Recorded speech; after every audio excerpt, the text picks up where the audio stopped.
The faces on the family portraits keep changing every night, except mine. Mine is rotting. I moved back into my parents' house after the funeral because grief is expensive and the house was already paid for.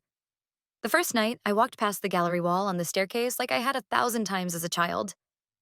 The portraits looked the same: stiff oil paintings of my parents, my grandparents, and me at 5 years old, forced smile and crooked bow tie. I only noticed the change on the third night. My mother's painted eyes were wet, not glossy, wet. Tiny trails of clear shine streaked down her cheeks, catching the hallway light. I blamed it on the glass, on dust, on anything that was not what it looked like.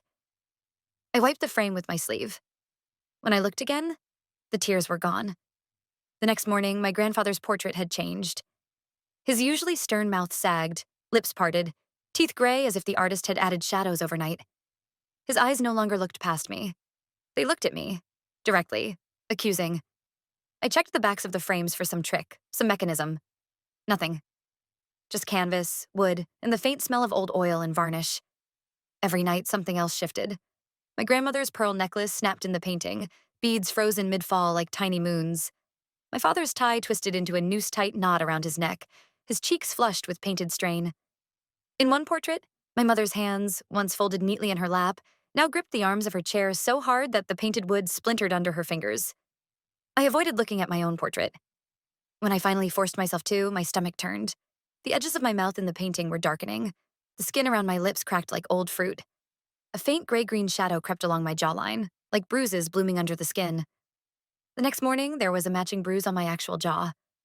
By the end of the week, every portrait on the wall had changed except one thing. In each painting, every family member's eyes were directed at mine.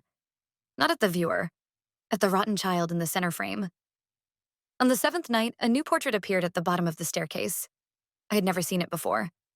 No frame hung there the day prior. It was me, older, exactly as I was now, sitting in my parents' living room, this house, this hallway behind me. My skin was blackened, peeling from my bones. My painted mouth was open mid-scream. And behind the ruined version of me, in the doorway of the painted living room stood my entire family, very much alive, their hands pressed to the invisible side of the canvas. Their eyes were not pleading anymore. They were waiting.